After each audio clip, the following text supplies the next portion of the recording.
Hi, അപ്പോൾ നമ്മുടെ അടുത്തൊരു വീഡിയോയിലേക്ക് എല്ലാവർക്കും സ്വാഗതം. നമ്മൾ ഓൾറെഡി കുറച്ച് വീഡിയോസ് പോസ്റ്റ് ചെയ്തിട്ടുണ്ടായിരുന്നു. സ്റ്റുഡൻസിന് എങ്ങനെ ഇവിടെ വരാം, അല്ലെങ്കിൽ സ്പൗസിനും കൂടെ എങ്ങനെ അതിൻ്റെ കൂടെ വരാമെന്നുള്ള രീതിക്ക് അതിൻ്റെ ഒരു പ്ലേലിസ്റ്റ് നമ്മുടെ ചാനലിൽ ക്രിയേറ്റ് ചെയ്തിട്ടുണ്ട്. ഒരു 3 വീഡിയോസ് ഉണ്ട്, അത് താല്പര്യമുള്ളവർക്ക് കാണാം. ഈ വീഡിയോയിൽ നമ്മൾ ഉദ്ദേശിക്കുന്നത് കോമൺ ആയിട്ട് ഇവിടെ സ്റ്റുഡൻ്റ് ആയാലും സ്പൗസ് ആയാലും ചൈൽഡ് ആയാലും ആരെങ്കിലുമൊക്കെ ഫിൻലാൻഡിൽ ഇവിടെ എത്തി എങ്ങനെ എത്താമെന്നുള്ള വീഡിയോ നമ്മൾ ഓൾറെഡി കൃത്യമായിട്ട് ചെയ്തിട്ടുണ്ട്. ഇവിടെ എത്തിയതിനു ശേഷം എന്തൊക്കെ ശ്രദ്ധിക്കണം എന്നുള്ള കാര്യങ്ങളാണ്. അപ്പോൾ നമുക്ക് ആ വീഡിയോയിലേക്ക് കിടക്കാം. എല്ലാവർക്കും വീഡിയോയിലേക്ക് സ്വാഗതം.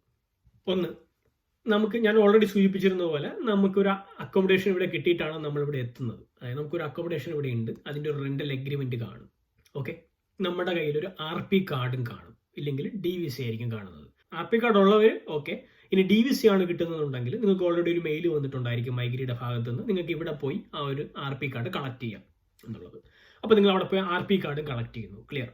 ഇനി ചില സാഹചര്യങ്ങളിൽ RP കാർഡിൽ നമ്മുടെ സോഷ്യൽ സെക്യൂരിറ്റി നമ്പർ അല്ലെങ്കിൽ പേഴ്സണൽ ഐഡന്റിഫിക്കേഷൻ നമ്പർ കാണില്ല, ബ്ലാങ്ക് ആയിരിക്കും. പാനിക്കൊന്നും ആവണ്ട, എല്ലാം നമ്മൾ ഈ സൊല്യൂഷൻ വീഡിയോയിൽ പറയുന്നുണ്ട്.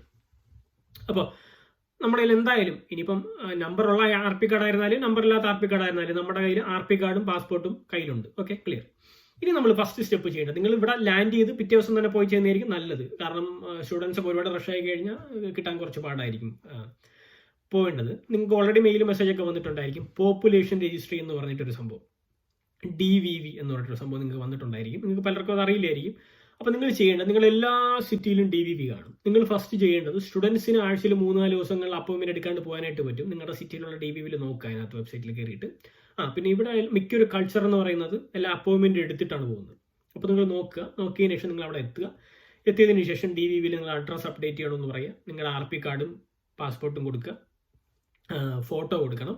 അപ്പോൾ ഫോട്ടോയുടെ റിക്വയർമെന്റ് ഓൾറെഡി നമ്മൾ മറ്റേ വീഡിയോയിൽ പറയുന്നുണ്ട്. അപ്പോൾ നിങ്ങൾക്ക് അങ്ങനെ എടുക്കാം. ഇനി ഇന്ത്യയിലെ ഫോട്ടോയാണ്, വൈറ്റ് ബാക്ക്ഗ്രൗണ്ടിലുള്ള മര്യാദയ്ക്കുള്ള പാസ്പോർട്ട് സൈസ് ഫോട്ടോ ആണെങ്കിൽ അതുകൂടെ കൊടുക്കാൻ അക്സെപ്റ്റ് ഒക്കെ ചെയ്യും, കുഴപ്പമൊന്നുമില്ല. പക്ഷെ നിങ്ങളെ കാണുമ്പോൾ നിങ്ങൾ തന്നെ മനസ്സിലാവണം, മുഖമൊക്കെ ഒരുപാട് വെളുപ്പിച്ച് ഒരുപാട് ഒരുമാതിരി ആക്കി വെക്കരുത്. മര്യാദയ്ക്കുള്ള റോ ഫുട്ടേജ് എടുത്ത് കുറച്ചൊന്ന് ബ്രൈറ്റ് ആക്കിയാലും കുഴപ്പമില്ല, എടുത്ത് വൃത്തിക്കുള്ളൊരു ഫോട്ടോ വൈറ്റ് ബാക്ക്ഗ്രൗണ്ട് ഉള്ളത് കൊണ്ടുവന്നാലും കുഴപ്പമൊന്നുമില്ല.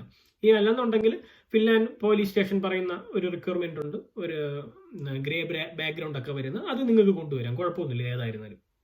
അപ്പോൾ ഈ ഫോട്ടോയും നിങ്ങളുടെ പാസ്പോർട്ടും RP കാർഡോട്ട് DVVയിൽ ചെല്ലുക, അഡ്രസ്സ് അപ്ഡേറ്റ് ചെയ്യണമെന്ന് പറയാം. അപ്പോൾ അവർ നിങ്ങൾ അഡ്രസ്സ് അപ്ഡേറ്റ് ചെയ്ത് തരും. അപ്പോൾ നിങ്ങൾക്ക് നിങ്ങളുടെ അഗ്രിമെന്റിൻ്റെ ഇത് കാണിക്കാൻ പറ്റും, ഇതാണ് എൻ്റെ അഡ്രസ്സ് എന്നുള്ളത്. അവർ അപ്ഡേറ്റ് ചെയ്ത് തരും. ക്ലിയർ. ഇനി നിങ്ങൾക്ക് RPയിൽ നമ്പർ ഇല്ല, അതിന് DVV തന്നെയാണ് പോകേണ്ടത്. ഫസ്റ്റ് നിങ്ങൾ അത് പറയാം, എൻ്റെ RP, എൻ്റെ സോഷ്യൽ സെക്യൂരിറ്റി നമ്പർ അല്ലെങ്കിൽ എൻ്റെ പേഴ്സണൽ ഐഡന്റിഫിക്കേഷൻ നമ്പർ ഇതിൽ മിസ്സിംഗ് ആണ്, അതാണ് ഫസ്റ്റ് വേണ്ടത്. അപ്പോൾ അവർ ഫസ്റ്റ് അത് സെറ്റ് ചെയ്ത് തരും. അതിനുശേഷം നിങ്ങൾക്ക് അഡ്രസ്സ് അപ്ഡേറ്റ് ചെയ്യാൻ പറ്റും. ക്ലിയർ. അപ്പോൾ അഡ്രസ്സ് അപ്ഡേറ്റ് ചെയ്ത് നിങ്ങൾക്ക് അഡ്രസ്സ് അപ്ഡേറ്റ് ആയെന്ന് അവർ പറഞ്ഞു കഴിഞ്ഞാൽ ഇമ്പോർട്ടൻ്റ് ആയിട്ടുള്ള കാര്യം, ഈ DVV പോപ്പുലേഷൻ രജിസ്ട്രിയിൽ നമ്മുടെ അഡ്രസ്സ് നമ്മുടെ പേരൊക്കെ അപ്ഡേറ്റ് ചെയ്ത് കഴിഞ്ഞാൽ ഈ DVV ആയിട്ട് സ്വന്തം നിലയ്ക്ക് ഒരിടത്തും ഇത് റിപ്പോർട്ട് ചെയ്യില്ല. അതായത് പോലീസ് സ്റ്റേഷനിലോ മിരിയിലോ ഒരിടത്തും റിപ്പോർട്ട് ചെയ്യില്ല, അപ്ഡേറ്റ് ചെയ്യത്തുള്ളൂ. അപ്പോൾ നമ്മൾ തന്നെ സ്വന്തമായിട്ട് അവരുടെ അപ്ഡേറ്റ് ആയിട്ടുണ്ടാവുന്നുണ്ട് എങ്കിൽ നമ്മൾ അന്ന് തന്നെ അല്ലെങ്കിൽ പിറ്റേ ദിവസം തന്നെ നിയറസ്റ്റ് പോലീസ് സ്റ്റേഷനിൽ പോകണം. പോലീസ് സ്റ്റേഷനിൽ അപ്പോൾ നമ്മൾ ഐഡന്റിറ്റി കാർഡ് കിട്ടുന്നത് പോലീസ് സ്റ്റേഷനിൽ നിന്നാണ്. പോലീസ് സ്റ്റേഷനിൽ പോവുക. പോലീസ് സ്റ്റേഷനിൽ പോയിട്ട് എന്ത് പറയണം, നമുക്ക് ഐഡന്റിറ്റി കാർഡ് വേണമെന്ന് പറയാം, അല്ലെങ്കിൽ പോലീസ് ID എന്നൊക്കെ പറയും. പക്ഷെ അതിന് ഐഡന്റിറ്റി കാർഡ് എന്നാണ് പറയുന്നത്, പേഴ്സണൽ ഐഡന്റിറ്റി കാർഡ്. അപ്പോൾ അത് വേണമെന്ന് പറയാം. അപ്പോൾ അത് വേണമെന്ന് പറയാം. എനിക്ക് തോന്നുന്നു ഒരു 60 യൂറോയ്ക്ക് താഴെ എങ്ങാണ്ടേ വരത്തുള്ളൂ. 56 യൂറോ 60 യൂറോ എങ്ങാണ്ടാണ് റേറ്റ് വരുന്നത്, 60 യൂറോയ്ക്ക് താഴെ. അവിടെ ഈ പാസ്പോർട്ടും RP കാർഡും നമ്മുടെ ഫോട്ടോയും കാര്യങ്ങളൊക്കെ വേണം, അത് കൊടുക്കുക. അപ്പോൾ അവർ പോലീസ് പേഴ്സണൽ ഐഡന്റിറ്റി കാർഡ് തരും. ഓക്കെ, ഈ പേഴ്സണൽ ഐഡന്റിറ്റി കാർഡിലുള്ള ഒരു നമ്പർ ഉണ്ട്, സോഷ്യൽ സെക്യൂരിറ്റി നമ്പർ അല്ലെങ്കിൽ പേഴ്സണൽ ഐഡന്റിഫിക്കേഷൻ നമ്പർ. ഇതും നമ്മുടെ RP കാർഡിലെ നമ്പർ സെയിം ആണ് കേട്ടോ. അതിനകത്ത് കുറേ നമ്പറുകളുണ്ട്, അതൊക്കെ വിടുക. സംഭവം എല്ലാം ഏതാണ്ട് ഒന്നും തന്നെ. ഒന്ന് നമ്മൾ ഐഡന്റിറ്റി കാർഡാണ്, മറ്റേ നമ്മൾ RP കാർഡാണ്, ഇവിടെ സ്റ്റേ ചെയ്യാനുള്ള ഒരു പ്രൂഫാണ് അല്ലെങ്കിൽ വാലിഡിറ്റി ഡോക്യുമെന്റ് ആണ്. മറ്റേ പേഴ്സണൽ ഐഡന്റിറ്റി കാർഡാണ്, പക്ഷെ അത് ട്രാവൽ ഡോക്യുമെന്റ് ആയിട്ട് പരിഗണിക്കില്ല. RP കാർഡ് ട്രാവൽ ഡോക്യുമെന്റ് ആയിട്ട് പരിഗണിക്കും. ഇത് പേഴ്സണൽ ഐഡന്റിറ്റി കാർഡാണ്. മനസ്സിലായെന്ന് വിശ്വസിക്കുന്നു, നമ്മുടെ നാട്ടിലെ ആധാറൊക്കെ പോലെ. ഓക്കെ, അപ്പോൾ അത് ഓക്കെ. ഇനി അടുത്തതെന്ന് വെച്ച് കഴിഞ്ഞാൽ നമ്മൾ DVVയിൽ ചെന്നിട്ട് പോലീസ് സ്റ്റേഷനിൽ ചെന്നിട്ട് കൊടുക്കുന്നു, പൈസ കൊടുക്കുന്നു, കാര്യങ്ങളൊക്കെ ചെയ്യുന്നു. ഇവിടെ പൈസ കൊടുക്കുമ്പോഴും ഞാൻ കഴിഞ്ഞ വീഡിയോയിൽ പറഞ്ഞിട്ടുള്ളവർക്ക് മനസ്സിലാക്കാണ്, ക്യാഷ് ആയിട്ട് കൊടുക്കുക, അല്ലെങ്കിൽ നിങ്ങളുടെ കയ്യിൽ ട്രാവൽ കാർഡ് ഉണ്ട്, അത് സ്വൈപ്പ് ചെയ്ത് നിങ്ങൾക്ക് പേയ്മെന്റ് ചെയ്യാം. അപ്പോൾ അത് കൊടുത്തതിന് ശേഷം നമുക്കൊരു 4-5 ദിവസം കഴിയുമ്പം, അത് അവിടുത്തെ സിറ്റിയുടെ ആപ്ലിക്കേഷൻ നമ്പറും കാര്യങ്ങളൊക്കെ ഡിപ്പെൻഡ് ചെയ്തിരിക്കും, എങ്കിലും ഒരു 4-5 ദിവസം മാക്സിമം ഒരാഴ്ചക്കുള്ളിൽ നിങ്ങൾക്ക് കാർഡ് അവിടെ തന്നെ വരും. അപ്പോൾ നിങ്ങൾക്കൊരു മെസ്സേജ് വരും. ഓക്കെ, നിങ്ങളുടെ ഫോണിൽ നിങ്ങളൊരു ഫോൺ നമ്പർ വരുമ്പോൾ തന്നെ എടുത്തിട്ടുണ്ടായിരിക്കും. ആ നമ്പർ അവിടെ കൊടുക്കുമ്പോൾ അതിനകത്തൊരു മെസ്സേജും വരും. അപ്പോൾ നിങ്ങൾക്ക് അവിടെ പോയി ഐഡന്റിറ്റി കാർഡ് കളക്ട് ചെയ്യാം. ക്ലിയർ. നിങ്ങൾ വരുന്നു, 1 ദിവസത്തിന് ശേഷം DVV പോകുന്നു, 5 ദിവസത്തിന് ശേഷം അത് കിട്ടുന്നു. അതായത് കൃത്യം 7 ദിവസത്തിനുള്ളിൽ നിങ്ങൾക്ക് ID കാർഡ് കയ്യിൽ കിട്ടി. കൃത്യമായിട്ട് ചെയ്ത് കഴിഞ്ഞാൽ. ഇനി ഈ ID കാർഡ് കൊണ്ടുപോയിട്ട് സ്റ്റുഡൻസ് ആണെന്നുണ്ടെങ്കിൽ നിങ്ങളുടെ യൂണിവേഴ്സിറ്റിയിൽ ചെന്നതിന് ശേഷം ഈ ID കാർഡ് കൊടുത്തതിന് ശേഷം എനിക്ക് എൻ്റെ സ്റ്റുഡൻറ് സ്റ്റാറ്റസ് അപ്ഡേറ്റ് ചെയ്യണമെന്ന് പറയണം. ഞാനൊരു സ്റ്റുഡൻ്റ് ആണെന്നുള്ളത് അപ്ഡേറ്റ് ചെയ്യണമെന്ന് പറയണം. അപ്പോൾ അവർ അപ്ഡേറ്റ് ചെയ്ത് തരും.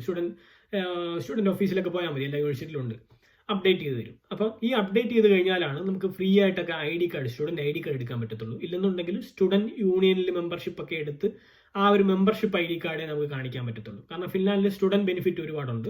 അപ്പോൾ സ്റ്റുഡൻ്റ് ആണെന്നുള്ള സ്റ്റാറ്റസ് തെളിയിക്കാനുള്ള 2 ഓപ്ഷനാണ്.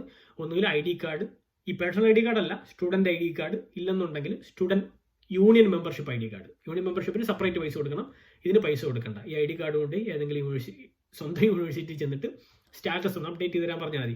3-4 ദിവസം കഴിയുമ്പോൾ സ്റ്റഡി ഇൻഫോ, ഈ വെബ്സൈറ്റ് നിങ്ങൾ കേട്ടിട്ടുണ്ടായിരിക്കും, ഫസ്റ്റ് അഡ്മിഷൻ കിട്ടാൻ സ്റ്റഡി ഇൻഫോയ്ക്കകത്ത് അപ്ഡേറ്റ് ആവും. ദെൻ അതിൽ നിന്ന് നമുക്കൊരു ലിങ്ക് ജനറേറ്റ് ചെയ്ത് നമുക്ക് തന്നെ സ്വന്തമായിട്ട് ഫ്രീ ആയിട്ട് സ്റ്റുഡൻറ് ID കാർഡ് ഒരു ആപ്പിലൂടെ എടുക്കാനായിട്ട് പറ്റും. അതൊക്കെ നമുക്ക് വേറെ വീട്ടിൽ സംസാരിക്കാം. ഓക്കെ, അപ്പോൾ സ്റ്റുഡൻസ് ആണെങ്കിൽ അങ്ങനെ ചെയ്യുന്നു. അല്ലാത്തവരുണ്ടെന്നുണ്ടെങ്കിൽ ഈ പേഴ്സണൽ ഐഡന്റിറ്റി കാർഡ് കിട്ടിയ ഉടനെ തന്നെ അടുത്ത് ചെയ്യേണ്ടത് നമുക്കൊരു ബാങ്ക് അക്കൗണ്ടാണ് വേണ്ടത് ഇവിടെ വന്നു കഴിഞ്ഞാൽ. ശരിയല്ലേ? അപ്പോൾ ഈ ബാങ്ക് അക്കൗണ്ടിനുള്ള പ്രൊസീജിയറാണ് കേട്ടതൊക്കെ. ഏതെങ്കിലും നിയറസ്റ്റ് ഒരു ബാങ്ക് പോവുക, ചാർജസ് ഒന്നും ഇല്ലാത്ത ബാങ്ക് കൃത്യമായിട്ട് ചോദിച്ചിട്ട് പോവുക. എനിക്ക് 2-3 ബാങ്കുകൾ അറിയാം, പക്ഷെ ഒന്നും ഈ വീഡിയോ റെക്കമെൻഡ് ചെയ്യുന്നില്ല. നിങ്ങൾക്ക് സ്വന്തമായിട്ട് പേഴ്സണൽ ചോയ്സോട് കൂടി നിങ്ങളുടെ സ്വന്തം ഇഷ്ടം, നിങ്ങൾക്ക് ഏതെങ്കിലും ഒരു ബാങ്കിൽ പോയിട്ട് അക്കൗണ്ട് ക്രിയേറ്റ് ചെയ്യണമെന്ന് പറയാം. എനിക്കൊന്നും മിക്ക ബാങ്കിനും അക്കൗണ്ട് ക്രിയേറ്റ് ചെയ്യാനായിട്ട് അപ്പോയിൻമെൻറ്റിൻ്റെ ആവശ്യമില്ല. ഉണ്ടെങ്കിൽ വെബ്സൈറ്റിൽ തന്നെ നോക്കാം. ഉണ്ടെങ്കിൽ കൃത്യമായിട്ട് അപ്പോയിൻമെൻറ്റ് എടുത്തതിന് ശേഷം മാത്രമേ ആ ബാങ്കിൽ വിസിറ്റ് ചെയ്യാവൂ. അപ്പോൾ നമുക്ക് അങ്ങനെയും പോകുന്നു. പോയതിന് ശേഷം അവർ കാര്യങ്ങളൊക്കെ ചോദിക്കും. സെയിം തന്നെയാണ്, പേഴ്സണൽ ഐഡന്റിറ്റി കാർഡ് ചോദിക്കും, ഫോട്ടോ ചോദിക്കുമെന്ന് എനിക്ക് ഓർമ്മയില്ല, ഡിപ്പെൻസ് ആണ്. ഫോട്ടോ ചോദിക്കും, അങ്ങനെ കുറച്ച് കാര്യങ്ങളൊക്കെ ചോദിക്കും. ബേസിക് ഡോക്യുമെന്റ്സ് കൊടുത്തു കഴിഞ്ഞാൽ നിങ്ങൾക്കൊരു ബാങ്ക് അക്കൗണ്ട് അപ്പം തന്നെ കിട്ടി. കണ്ടോ?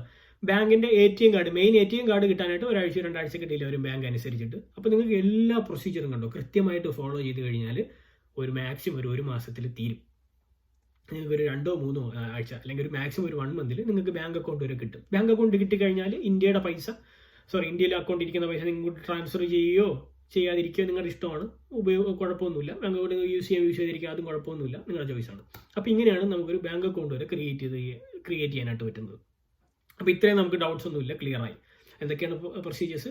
വരുന്നു, DVVയിൽ പോകുന്നു, അഡ്രസ് അപ്ഡേറ്റ് ചെയ്യുന്നു, ദെൻ പോലീസ് സ്റ്റേഷനിൽ പോകുന്നു, ഐഡന്റിറ്റി കാർഡ് എടുക്കുന്നു, ഈ ഐഡന്റിറ്റി കാർഡ് വെച്ചിട്ട് ബാങ്കിൽ പോകുന്നു, ബാങ്കിൽ അക്കൗണ്ട് ക്രിയേറ്റ് ചെയ്യുന്നു, കുറച്ച് ദിവസം വെയിറ്റ് ചെയ്യുന്നു, ബാങ്കിൽ നിന്ന് വരുന്ന ഡോക്യുമെന്റ്സും കാര്യങ്ങളും പിന്നെ ATM കാർഡും വരുന്നു. ചിലർക്ക് മിക്കവരും ടെമ്പററി കാർഡും കിട്ടും കേട്ടോ, അന്ന് തന്നെ കിട്ടുന്നു. അപ്പോൾ എല്ലാം കൂടെ നമുക്ക് 1 മാസത്തിൽ കാര്യങ്ങളൊക്കെ ഡീൽ ആയി. ഇത് തന്നെയാണ് സ്റ്റുഡൻസിന്റെ കേസിലും സ്റ്റുഡൻസിന്റെ സ്പൗസ് വന്നാലുള്ള കേസിലൊക്കെ ഇത് തന്നെയാണ്, സെയിം പ്രൊസീജിയർ തന്നെയാണ്, വേറെ വ്യത്യാസമൊന്നുമില്ല. അടുത്തൊരു കാര്യമാണ്, നിങ്ങൾ പലരും വിട്ടുപോകുന്നൊരു കാര്യമാണ്. സ്റ്റുഡൻസ് ആണെന്നുണ്ടെങ്കിൽ എവിടെ പർച്ചേസ് ചെയ്യാൻ പോയാലും നിങ്ങൾ എടുത്ത് ചോദിക്കുക സ്റ്റുഡൻസിന് എന്തെങ്കിലും ഡിസ്കൗണ്ട് ഉണ്ടോ എന്ന്. ചിലടത്തൊക്കെ ഡിസ്കൗണ്ട് കാണും, ചിലടത്ത് കാണില്ല. എങ്കിൽ നിങ്ങളുടെ സ്റ്റുഡൻറ് ID കാണിക്കുക. സ്റ്റുഡൻറ് ID കിട്ടണമെങ്കിലുള്ള പ്രൊസീജിയർ ഞാൻ പറഞ്ഞു. ID കാർഡ് കിട്ടി, യൂണിവേഴ്സിറ്റിയിൽ അപ്ഡേറ്റ് ചെയ്യുന്ന സാഹചര്യം. അപ്പോൾ അതിനുശേഷം നിങ്ങൾക്ക് സ്റ്റാറ്റസ് കാണിക്കാൻ പറ്റുള്ളൂ. അപ്പോൾ അങ്ങനെയാണെന്നുണ്ടെങ്കിൽ അത് ചോദിക്കുക. ഒരിക്കലും വിട്ടുപോയി. സ്റ്റുഡൻസിന് ഒരുപാട് ബെനിഫിറ്റ് ഉള്ളൊരു സ്ഥലമാണ് ഇവിടെ.